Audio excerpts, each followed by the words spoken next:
Hare Krishna. Hare Krishna. We're in Embankment Park. Yeah, I guess so. Something. Yeah, Embankment Park. Down on the embankment in a park. It's opposite us is the Thames. Yeah. And just up from Waterloo Bridge. Yes. And in between and near Charing Cross Station. Nice area. Warm day. Beautiful, in fact. And we're here to read the Bhagavatam. So, here we go. Where are we? Canto 3, Chapter 26, Text 25. Chapters entitled Fundamental Principles of Material Nature. Om Namo Bhagavate Vasudevaya. Om Namo Bhagavate Vasudevaya. Om Namo Bhagavate Vasudevaya. Text 25. The threefold ahankara, the source of the gross elements, the senses and the mind, is identical with them because it is their cause. It is known by the name of Shankarshan, who is directly Lord Ananta with 1,000 hoods. 1,000 heads. Oh, heads, sorry. Text 26. This false ego is characterized as the doer, as an instrument and as an effect. It is further characterized as serene, active or dull according to how it is influenced by the modes of goodness, passion and ignorance. Purport. Ahankara, or false ego, is transformed into the demigods, the controlling directors of material affairs. As an instrument, the false ego is represented as different senses and sense organs. And as a result of the combination of the demigods and their senses, material objects are produced. In the material world, we are producing so many things, and this is called advancement of civilization.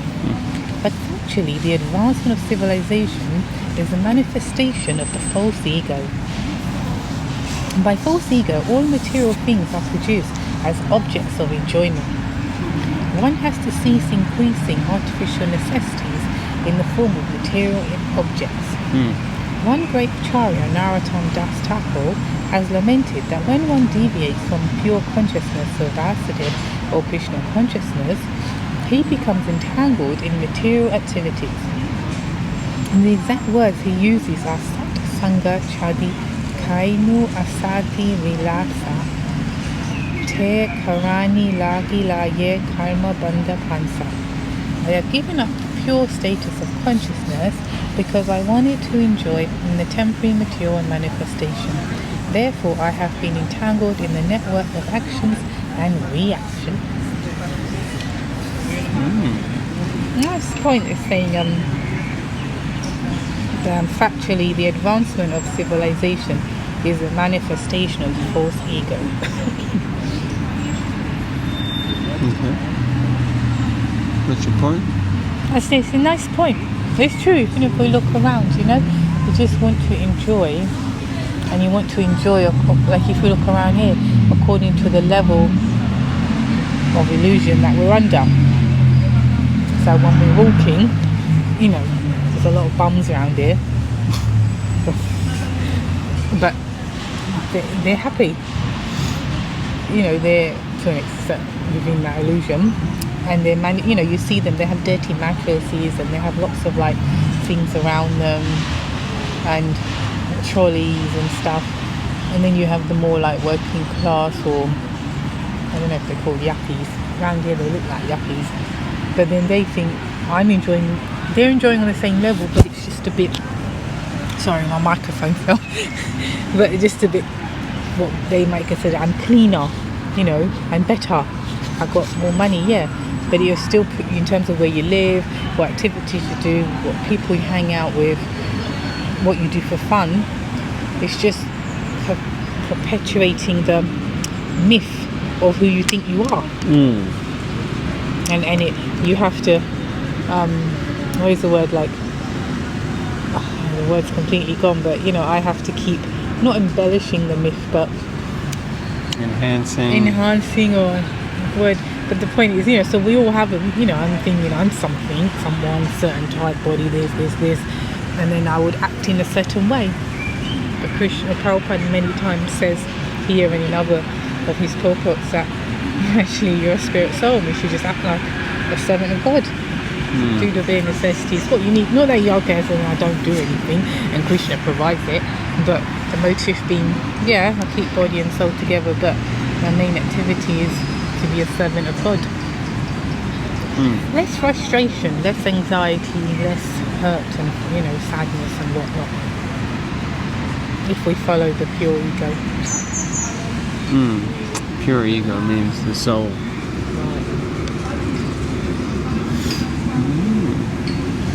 Okay, interesting. Shall we continue? Yeah. Okay. Text 27. From the false ego of goodness. So remember, you can have false ego in all the different modes. Another transformation takes place. From this evolves the mind, whose thoughts and reflections give rise to desire. Purport. The symptoms of the mind are determination and rejection, which are due to different kinds of desires. We desire that which is favorable to our sense gratification, and we reject that which is not favorable to sense gratification. The material mind is not fixed, but the very same mind can be fixed when engaged in the activities of Krishna consciousness. Otherwise, as long as the mind is on the material platform, it is hovering, and all this rejection and acceptance is asat. Rejection and acceptance is asat, means non-permanent, temporary.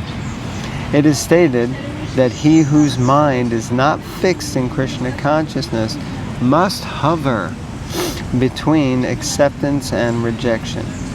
However advanced a man is in academic qualifications, as long as he is not fixed in Krishna consciousness, he will simply accept and reject, and will never be able to fix his mind on a particular subject matter. So the nature of the mind is to accept or reject. Prabhupada says here in the purport, the symptoms of the mind are determination and rejection. Accept and reject. Of course, he says the material mind is not fixed. I guess when I was reading that, I was thinking, well, the material mind is fixed. It's fixed on sense gratification, and it's focused and honed in on trying to get sense gratification at whatever cost. And it often induces or convinces people to act, even in a way that's not long-term beneficial, short-term beneficial, or could even be detrimental, just because the mind is so fixed on sense gratification. But the mind needs to be turned back to its original state, because the mind evolves from false ego in the mode of goodness. And I'm not sure if it's this section, but later we hear that the mind is actually situated in the mode of goodness, which is ironic, because often we think that, well, intelligence is situated in passion, the mind is in goodness. And that's explained a little bit further on how that works out. But anyway, few thoughts. Okay. Text 29. Got a bit of a cough. 28, I think. 28? Oh. Sorry. The mind of the living entity is known by the name of Lord Aniruddha, the supreme ruler of the senses. He possesses... Sorry. He possesses a bluish-black form resembling a lotus flower growing in the autumn. He is found slowly by the yogis. The system of yoga entails controlling the mind, and the lord of the mind is Aniruddha. It is stated that Aniruddha is four-handed with Sudarshan Chakra, conch shell club and lotus flower. There are 24 forms of Vishnu, each differently named. Among these 24 forms, Shankarshan, Aniruddha, Pradyumna and Vasudeva are depicted very nicely in the Chaitanya Charitamrita, whereas it is stated that Aniruddha is worshipped by the yogis. Meditation upon voidness is a modern invention of the fertile brain of some Speculator. Oh, that's wondering why they put spectacular. Spectacular speculator. Yeah. Actually, the process of yoga meditation as prescribed in this verse should be fixed upon the form of Aniruddha. By meditating on Aniruddha, one can become free from the agitation of acceptance and rejection.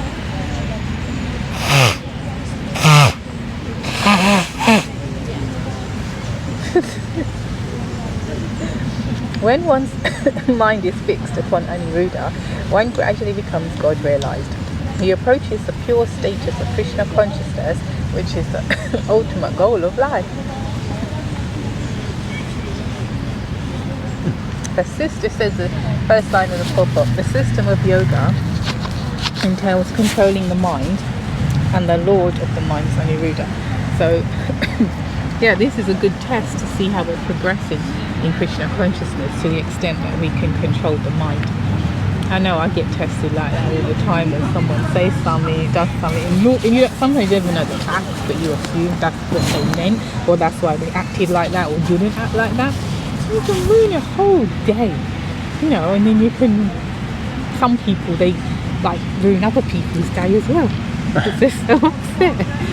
And so it's a real test, you know, just to be able to, okay, I acknowledge, you know, I'm conscious of what that was done or this was said, but to be able to just remain fixed or dearer, that's quite that's advancement. I mean, our practice in one sense is definitely not solely and wholly for the purpose of mind control, but when we chant our japa, we're meant to control the mind so that we focus on the holy name. As Srila Prabhupada would say, when we chant, we just hear the holy name. Same with chanting Gayatri. You're meant to control the mind. But very often, even if someone hasn't necessarily disturbed you or said something, still the mind is not controlled. The mind is always wandering, thinking, extrapolating, speculating, conjugating, accepting and rejecting different things. And the idea is to bring it under control of the self. Ultimately, as the Bhagavad Gita says, we have to bring the mind under the control of the self. So that the mind, because the mind is compared to the reins, right, on the chariot. The horses are the senses, the reins that control the senses is the mind, and the driver who holds the reins is meant to be the intelligence, and the passenger is the soul, like that. So the mind is like the reins that control the senses, and it's meant to be like a harness. It pulls in the senses and controls them. But one has to be in control of the mind.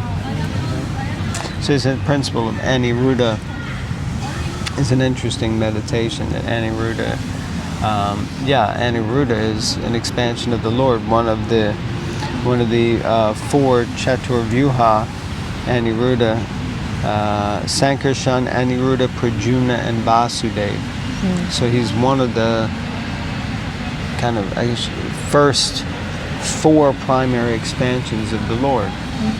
And that's the mind. He's the controller of the mind. So if we focus on that, focus on him, interestingly, then we can have control over the mind. Any thoughts? No, I concur. So now I think we're text 29, right? Yeah. Okay. Text 29, by transformation of the false ego and passion, intelligence takes birth. So as I was saying earlier, so you have transformation of false ego and goodness is the mind now, and passion is false ego. O virtuous lady, yes, O virtuous lady, let us not forget that Lord Kapila Dev is speaking to his glorious mother Devahuti. The functions of intelligence are to help in ascertaining the nature of objects when they come into view and to help the senses. The functions of intelligence are to help in ascertaining the nature of objects when they come into view and to help the senses. Okay, so the intelligence helps the senses. Hopefully that will be explained more. And it also helps us to discern what is this thing. So sometimes if someone holds up a picture of some strange object, your mind will become confused and it will flash through different ideas. What is that? What is that? What is that? Or sometimes you hear a name and you're like, oh, what is that name? What is that? Who is that? Who is that? Who is that? You're running through loads of faces trying to remember. Anyway, the purport. Intelligence is the discriminating power to understand an object, and it helps the senses make choices. Therefore, intelligence is supposed to be the master of the senses. The perfection of intelligence is attained when one becomes fixed in the activities of Krishna consciousness. By the proper use of intelligence, one's consciousness is expanded, and the ultimate expansion of consciousness is Krishna consciousness.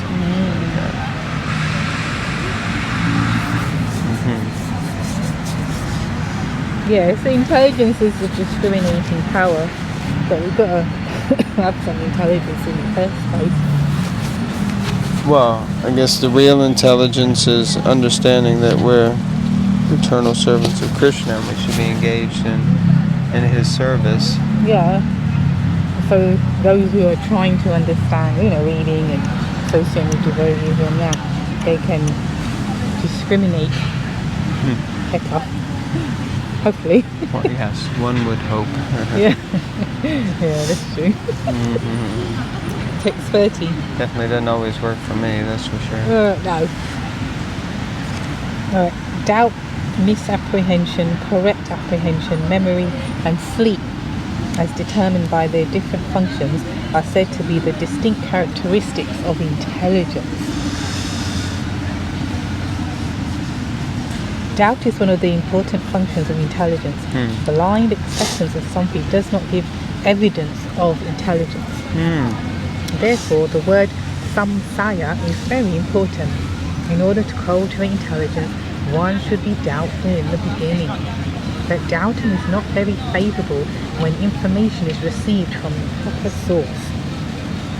In Bhagavad Gita, the Lord says that doubting the words of the authority is the cause of destruction. Oh.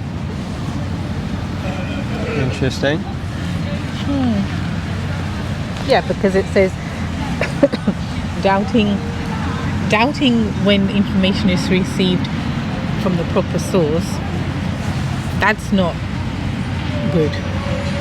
Say that again. Because it says, like that point in Bhagavad Gita, the Lord says that doubting the words of the authority is the cause of destruction. Yeah. Just being told the sign of intelligence is to doubt. Yes. But now Prabhupada is explaining that, yes, however, if you're receiving information from the proper source, then there's no need to doubt. That's what I'm understanding from that. Although it's okay to put forth questions, inquire, and clarify doubt, but not that we forever remain a doubting Thomas. And if we come in contact with someone who is speaking something clearly from the Shastra and is making clear sense, then it should allay our doubts. I think that's the idea.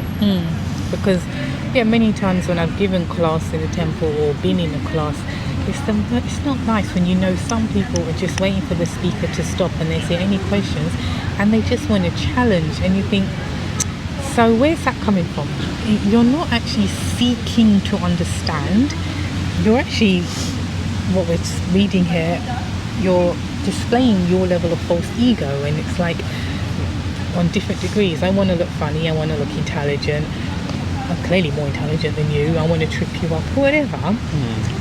it always causes a bit issue, and it's not like also no one should speak, but then you get some people that say, oh, you know, you said like this, and they're just trying to unpack it more so then they can get it, and they may not even go away totally accepting it, but they've unpacked it enough to be able to deal with it and read. And so yeah, it's a good point that you don't blindly again follow the proper source, but listen, and if you're still not able to comprehend, then just respectfully, as it says in the Bhagavad Gita, humbly and respectfully approach the devotees and just inquire. Well, this guy who's smoking a cigar, it's terrible. The second one was misapprehension. So a function of the intelligence is to doubt. A function of the intelligence is also to misunderstand. The function of the intelligence is also to understand properly. Sorry, my legs are scorched. I just need to move. Sorry for this, which will make a little horrible sound. And then memory is a function of the intelligence. Of course, what we can remember from, from classes that we may take, whatever class you took in 5th year, 2nd year, 10th year, like that, or university. And then the last one is sleep. And sleep is a function of the intelligence, in the sense that, our intelligence is enhanced when we have enough sleep. Unfortunately, we often don't get enough sleep because we decide to stay up late and not get up early. Or get up too early. Or you get up too early, too fired up. So like that. All right, this, because it's gone over. Yeah. So we'll,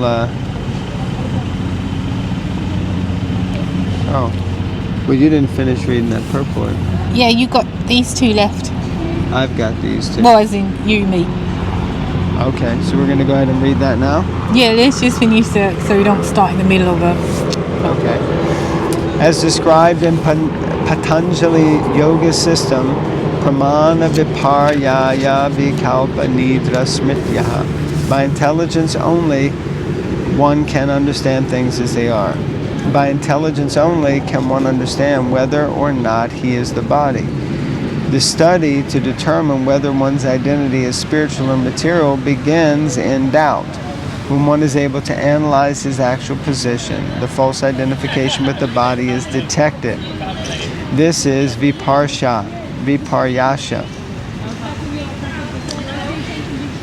When false identification with the body is detected, this is viparyasa. When false identification is detected, then real identification can be understood. Real understanding is described here as nishchaya, or proved experimental knowledge. This experimental knowledge can be achieved when one has understood the false knowledge. By experimental or proved knowledge, one can understand that he is not the body, but spirit soul. Final paragraph. Smriti means memory, and swapa means sleep. Sleep is also necessary to keep the intelligence in working order. If there is no sleep, the brain cannot work nicely. In Bhagavad Gita, it is especially mentioned that persons who regularly eating, sleeping, and other necessities of the body in the proper proportion become very successful in the yoga process. These are some of the aspects of the analytical study of intelligence as described in both the Patanjali Yoga System and the Sankhya philosophy system of Kapila Dev in Srimad Bhagavatam. So very important to, like it says in the Bhagavad Gita, as Prabhupada says, yogi doesn't eat too much, doesn't sleep too much, too little. Yeah. I think it is. And like that. Got to be regulated and balanced, that's the point. sometimes people who are neophyte or new, they give everything up, and there's a lot of problems with family and whatnot because they become a devotee and then the family goes crazy. But they didn't need to go that crazy. Need to be that fanatical. Yeah. Pace things out. Bring the crowd with you. Yeah. Okay, we're going to finish here. Thank you very much for tuning in. Please read Srimad Bhagavatam. Please remember to like this channel if you like this channel, and just by clicking that little button. And you can also comment if you want. There was a question or two from yesterday. I'll try to answer those today. Yes. And also no, subscribe to the channel. Okay. Like the video. Thank you. And leave a comment. And leave a comment. And share with your friends. And share with your friends. She's so much better at this. Thank you all very much. Hare Krishna, Granth Raj Srimad Bhagavatam Ki Jai. Hare Krishna.